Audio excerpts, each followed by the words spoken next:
The broadcast is now starting. All attendees are in listen-only mode. Good afternoon, Time Warner Cable. Tom Crane here. I know we don't have microphones on your end, so we can't actually carry on a conversation, which I'd love to be able to do. So this is kind of a one-way conversation. If you've ever talked into a tape recorder, you know what it's like talking to yourself. Well, this is almost the same thing. This is our third webinar getting ready for the workshop we're doing on coaching skills coming up in July 28th. I'll be right there in your backyard and able to share with you tools that are in the coaching area, coaching, communications, leadership. You know, they all kind of meld together. The idea is to, when we get together, give you a chance to practice and enhance the coaching skills you already have. You know, and I know that you already have a good sense of what coaching is all about. Not to insult anybody, but the opportunity here in going through the workshop and doing a bit more work with the coaching skills as we frame them and we work with them with our clients, is to enhance the skills you've got already. So it's really one of a building process. Some of you may have run across the book way before it came to you just recently. By the way, I just mentioned that The Heart of Coaching is the textbook that it either has shown up this week at your desk or will be showing up in the next day or two, by Monday, I believe. There also is a workbook that goes along with it. It's a 218-page bound workbook that has lots of copies of slides in it, many of which we're going to be looking at today. It also has a lot of implementation focus, things you can do as you take the skills, carry them back to work, and work with your teams in the call center. So a couple things about today in terms of logistics and homework, and then we're going to dive right in. I know it's 2:32 or 2:33 your time. We're going to go no more than 90 minutes, maybe a few minutes less than that, and try to jam-pack as much information as we can into the process today. The intention really is to get you ready for the skill practice. I mentioned the 28th. When we get together on July 28th there in New York, we're going to be focused on practice, hands-on, using simulations, getting feedback from our coachee partners, doing a lot of things that absolutely have to do with you enhancing the skills by practicing them with your colleagues in the room. It's going to be a big session. As you know, there's going to be almost 100 of you in the room seated at round tables. We'll try to do our best to maintain decorum and control, but I've worked with large groups like that before. It's actually a lot of fun. There's a tremendous amount of energy, as you know, when you get that many people in a room all focused on something that they are enjoying and find value in doing. So I'm looking very much forward to that. Today's purpose of this third and final webinar in the this week to get you ready is to go through things like the business case, the human case for coaching, the leader's role, and how this is such an important competency of effective contemporary leaders. So what we'll be doing is giving you some of the book learning side of this. We're going to make it a little bit interactive in that we can't practice anything today, so I'm going to be putting out a lot of information. Consider this kind of an information download, so that once the download is through and you've got a couple things to do in terms of your final preparation, you'll be ready to hit the ground running on July 28th, which is the entire intention. As you listen to today's download, if you will, please listen to this obviously from your call center environment. That's your background. That's the context within which the sales and service culture, the coaching that you're trying to enhance and working on enhancing now, all of those great things that support the mission for Time Warner. Listen to things to see, number one, what does this mean for you as an individual? What are the implications for it? Well, what is it I can learn? What is it that stands out for me? What is it that would be a change or a shift in my awareness or knowledge? But number two, what do I think I can do with this? The doingness is really going to come to you in full order on the 28th. But there will be things that really are implications for what you might start doing differently to enhance the coaching skills you already have when we get together later this month.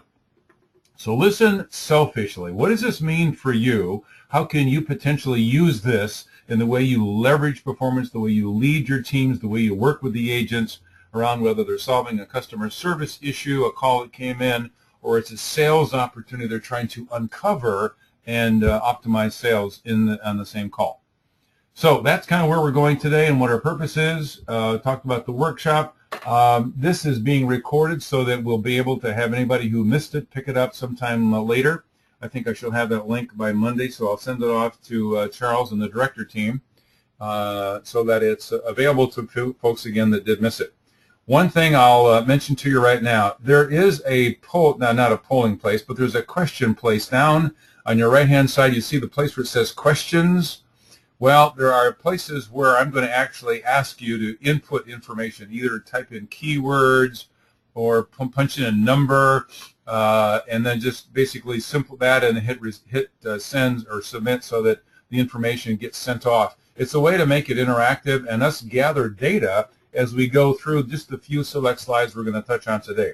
We're not going to try to bite off more than we need to. I want to do a good job of setting you up with all the book learning side of this so that, again, 28th is going to be focused on skill practice, highly interactive, highly engaging then. So today, hopefully, we'll be adding value and setting that journey up for you. So at any time you want to, go ahead and use the questions process. So just type in a question and send it to me. By the way, one thing you could let me know right now, did you get the book and or the workbook? Do you have those with you? That helps me understand. The objective was to have gotten the workbooks to you so that you had them as you went through the webinar. So please, a few of you at least, go ahead, type in, got the workbook, don't have the workbook, something like that, and send. I'll see those questions come streaming through, and what I do is I'll call them out to the group as they come through. So you can only see what you type in. Got the workbook, got the workbook, got the workbook. Great. First three said you got it. Thank you, thank you, thank you. I'm glad to hear that. Hopefully there are not too many of you who still don't have it, because it'll be something that, again, will support the follow-along process. So thanks for your feedback, the three that sent that to me. It's working. Now, we're going to start with expectations. What I did is I talked a couple of weeks ago with your 4 directors in the call center and asked them for the key things that they thought were really important in terms of this process and what we can do to enhance everybody's coaching skills. So here's what they came up with. I asked them, what are your expectations for what will change for people? Somebody got both books, no workbook. Got it. Great. Thank you. I appreciate your feedback there. Here's what the directors said to me, and in no particular order, these were the things that came to their mind when I said, what do you want to change as a result of going through this webinar and then the hands-on practice session 28? Be able to transfer more skills to employees so that they really gain more from the coaching conversation, more comfort, shift more managers from doing this because you have to, kind of compliance, it's part of my job, got to check off the box, to being committed and enjoy the process, upgrade everyone's coaching skills. There's probably going to be something here for everyone to pick up from.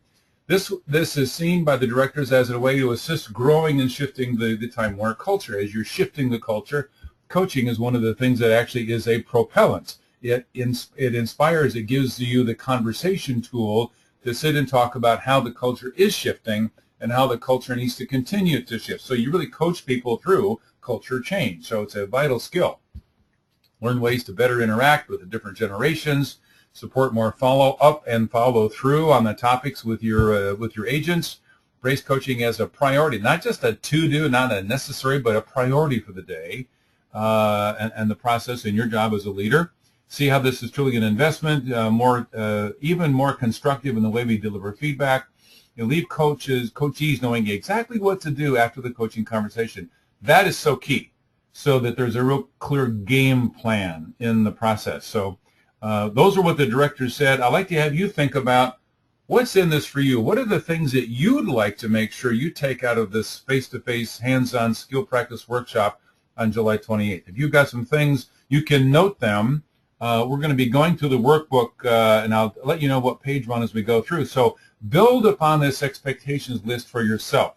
On page 5 or 6, the beginning page of the workbook, you can actually note what's important for you, what's a thing or two you'd like to work on getting as the process goes forward for you. Again, be selfish about it. Make sure you focus on what you want to get out of the process. So I'm back on the beginning of this. I'm going to toggle through a few slides here. I'll tell you what page in the workbook we're on as we go through this. For instance, if I go to the next page, notice in the lower right-hand corner on the screen that you're looking at on your computer screen, it says 6-2. The first number is the workbook page that we would be on in your workbook. If you've got that 8.5 by 11 bound workbook binder, you turn to page 6, there it is. Most everything that you're going to see on the screen also has a corresponding page there. So the first number is the actual workbook page number. In case I don't mention it, you can see exactly where we are. The intention of the workbook is to support you taking notes, circling, marking up, comments to yourself, things that really stand out for you as something that's important. Those of you who don't have the workbook, I'm sorry that they just didn't get to you. There's a continued preparation assignment I'll give toward the end where I'm going to have you note down a couple of pages that you're going to want to work on and fill out actually ahead of time before you come to the workshop on the 28th. I'll mention those toward the end of our process today. Okay, on page 2 and what's on your screen, here's the major premise of this little old book, The Heart of Coaching. If and to the extent coaching can become a predominant cultural practice, and in this case, obviously, we're talking about your call center where you work, all those teams that you work alongside, to the extent it becomes a predominant cultural practice, it will create a performance-focused, feedback-rich organization that's more competitive. That's really, at a high level, the business case for why coaching is important.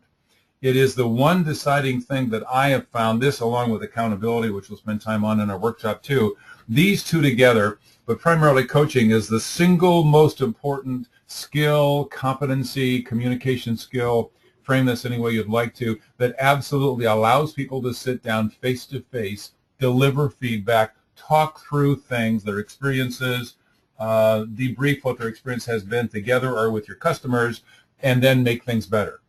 Coaching is the driver. It creates, when everybody has a sense of how to give and receive coaching, because I think that's another part of it. I see coaching as a two-sided coin. Think about this for a minute. Two sides, right? Coaching's on one side. Coachability, your willingness to be coached, is on the other side.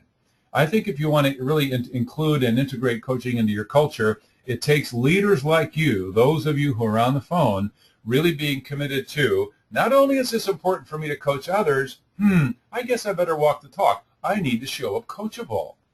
So the extent you can open yourself up and become more open to receiving feedback, grateful that you got it, thanking people, thanks for the input, I got the idea now, thanks for sharing, and have that kind of attitude about it, you're showing up coachable. You're modeling the way for others. I hope that makes sense. We'll talk a bit more about that maybe on the 28th, but I wanted to just kind of make that point here.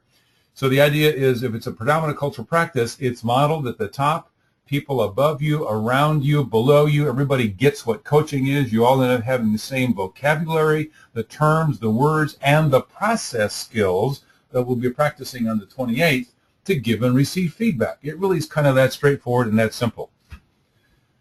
So anytime you want to add comments, you can use that question category. I'll read those off. Again, as I see those come in, I'll mention someone just said this. I won't say who. I can see who's saying these things, but I'll just mention what the comment has been. So use the question to either ask questions, deliver feedback, or make comments.